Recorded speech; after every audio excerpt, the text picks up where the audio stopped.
Nuclear power's got to go! Hey, ho, ho! Nuclear power's got to go! Hey, hey! Ho, ho! Nuclear power's got to go! Hey, hey! Ho, ho! Nuclear power's got to go! Hey, hey! Ho, ho! Nuclear power's got to go! Hey, hey! My name is Mary Olson. I work for Nuclear Information and Resource Service. I live in Asheville, North Carolina. And I'm here because I care about future generations. And I do not believe for a second that the Nuclear Regulatory Commission can ensure their safety. I do not believe for a second that there's any solution for radioactive waste except for to stop making more and then to put all of our heads and hearts together to figure out how to live with what we've already made. And I want to celebrate tonight that for the first time in my lifetime there's actual sanity on the nuclear issue. Judge Sentel said he didn't buy it, and he said you can't give any more licenses until you get an answer. Barack Obama said Yucca Mountain's going to fail, I'm taking it off the table. Harry Reid said damn right and I'm not funding it. And you know, there are other pieces of this sanity that's beginning to appear and grow, and I want to celebrate that and invite the Nuclear Regulatory Commission staff to join in. I'm Phil Radford, the Executive Director of Greenpeace in the U.S. Very nice to meet you. You too. And please tell us why we're here. Well, we're here today because the Nuclear Regulatory Commission does not know how to deal with the most hazardous nuclear waste. You know, they can't even deal with low-level nuclear waste. In fact, every single storage facility for low-level nuclear waste in the U.S. has leaked. And today they're trying to convince us that they can store high-level nuclear waste, and they need to because the courts and the people have said no to new nuclear plants unless they solve this problem. So we're here today to continue to say no, but more importantly to say yes to clean energy, because 50% of all new energy in the United States last year was solar and wind. You know, clean energy revolution is inevitable. We're here to speed it up and to make sure that nuclear energy is not part of the picture, coal is out of the picture, and fracking's out of the picture. And instead we have clean air and clean energy starting today. Turned out today to give the NRC a piece of their mind and let them know that we have no confidence in their confidence gain. So to kind of get us started, Phil Rayford, the Executive Director of Greenpeace, is here today. I'd like to have him say a few words about Greenpeace and their anti-nuclear work and some of the other great programs that they do. Thank you. How you doing, folks?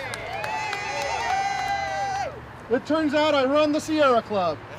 Yes, the nation's oldest and largest environmental group. I'm Phil Radford. I'm the Executive Director of Greenpeace. It's a real honor to be here with y'all today. You know, we're out here today because the NRC came to the Carolinas and decided that they would come here to try to convince us that they can deal with the most radioactive waste in this country. You know, we know they can't do that, right? They can't even deal with low-level radioactive waste. Every single waste dump that holds low-level waste in this country has leaked. Every single waste dump that they've allowed to happen in this country, in the United States, has leaked. And so what's happened? The courts have said, no more nuclear plants until you solve this. Georgians have said, no more nuclear plants until you solve this. The people of North Carolina have said, no more nuclear plants until you solve this. Thank you. If there were people here from Florida, they would say the same. And you know what we're here to do today is say the exact same thing. No more. For the last week, I spent the last 5 days with Junichi Sato. Junichi runs Greenpeace in Japan. And Junichi told me stories of the signs in schools near Fukushima. And the signs in schools tell little kids to dust off the radioactive dust before they go in their house. The signs in the schools tell little kids to avoid water on the grass where they play. Avoid the water on the grass where they play. You know, Junichi talked about the elders, the senior citizens in Japan who have volunteered to personally go to Fukushima and to take the jobs to clean up the mess. The elders of Japan have volunteered to clean up Fukushima because they know they'll die from it, because they know it's a death sentence, because they know they'll die an early death. The elders of Japan are willing to die early for us, are willing to die early for the next generation. are willing to die early so our tuna isn't toxic, isn't radioactive. We're here today to say no more nuclear energy to the NRC. You know, it doesn't have to be this way. The elders of Japan don't need to die for us again. Clean energy is on the rise. Last year, over half of all the new energy in the US was solar and wind. Half.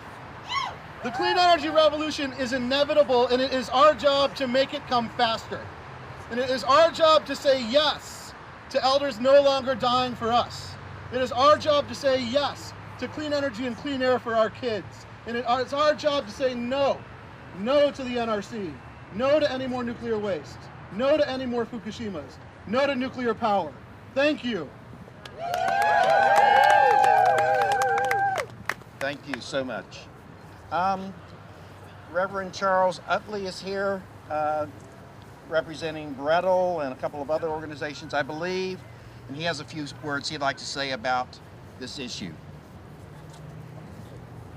Hello, everyone. Hello. You know, it's cool, but it's not to the point where we can't stand and speak out. And that's the thing we must do wherever the NRC is meeting, or anyone who's meeting, who says it's safe for us to have our children to grow and develop to their fullest potential, having nukes or anything to hinder their growth and their prosperity. And we're saying that today, it ends today. And we came from the Waynesboro, Shell Bluff area, because if it was even further, we'd have just left earlier, because we intend to be wherever they're having a meeting to make sure that the message is clear, that we do not need any additional nukes. And I just heard the speaker before talk about there are other alternatives. Yes, there are. We just need to have the will and the wisdom and the knowledge to go and do them. And not worry about the almighty dollar. So we're saying tonight, let us tell them the same story. It must stop now, not tomorrow, not the day before, but today. Let us speak out, and I want to thank you for coming and sharing with us, the Blue Ridge Environmental Defense League, the Shell Bluff community, and I bring you greetings from all of those at Shell Bluff, and may God continue to bless you, giving you wisdom and knowledge and understanding that whatever we do will be for the betterment of all mankind. Thank you. One of the partners working on this rally and turnout has been Safe Carolina's Laura Sorensen in her waste outfit, has a few words to say. We're drowning in nuclear waste, people. Here we are 50 years after the fact. We're still arguing about where the heck to put nuclear waste. It took a court order to get us here. What does that say? Even the NRC doesn't want to deal with nuclear waste. But thanks to people like you and me who support other environmental groups like Brettel, like who else was on that? NEARS, Greenpeace, people like us, we've all played a big part in this court order even happening. And thanks for the sharp lawyers that brought us here. I'm a heavy-hearted grandma, like probably a lot of you out there. And when I see what's happening in Fukushima, it really breaks my heart. I hope today that when we go in there, we can open some hearts as well as minds. I know all of you will participate in doing that. I'm really proud that Asheville showed up. We had 40 people on the bus, NEARS and Safe Carolinas, and we're really thankful that South Carolina Sierra Club helped bring us here. Physicians for Social Responsibility helped to bring us here, and we're really excited to be here. Don't waste America. Thank you. Now we have Mary Olson from NEARS with a few comments. I am so pleased and proud to be part of this group. And I am so pleased and proud that I work for an organization that works with people like you in every state of this great nation. And through our partnership with World Information Service on Energy, grassroots people on every continent. We are one family, and we stand together, and we know the truth. The truth is there is no solution for this waste. I grew up with nuclear madness as a concept that was around me. My parents talked about it, whether it was mutually assured destruction or Helen Caldicott talking about making a waste every day that we don't know what to do with. And I am very pleased and proud that in the last couple of years I can identify some sanity in addition to us parents, us moms, us dads, us grandpas and grandmas, and the little children who also are sane and see the truth about this. But now we have a federal judge, hallelujah! A federal judge, hallelujah! And a president who took a dump that was going to leak off the table, oh my God, planetary level action. And then I want to name the name of Greg Yatsko because he was the chair of the Nuclear Regulatory Commission. These people who have come here tonight, he's no longer with them, but he is publicly going around and standing up with Prime Minister Kan, who was head of Japan at the time of Fukushima, and the two of them are saying the only solution is no nuclear power. We are not alone. Let's be proud. Let's walk with our heads high as much as we're going to, for a moment, look like we're beaten down by radioactive waste. Of course we are. But the rest of the evening, let's stand up and speak with pride and tell them what for. Thank you, Mary. Final comments, Susan Corbett from South Carolina. Thank you, the South Carolina crew, for coming up today. Let me just also say thanks to Canary Coalition for coming out tonight. Thanks to NC Warren for being here tonight, and the other organizations that have been mentioned here tonight. Susan, here's the microphone.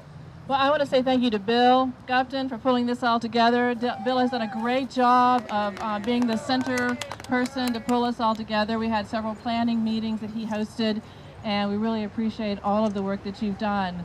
I bring greetings to you not just from the South Carolina chapter, but from the National Sierra Club Nuclear Free Campaign. And that's actually who is helping to fund this, not the Nuclear Free Campaign, our banners down there.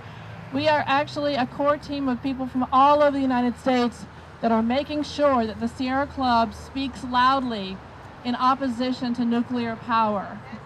And in fact, tomorrow morning, I believe at 8 o'clock, you will see Sierra Club National Director Michael Brune on CNN rebutting the basic propaganda of Pandora's Promise.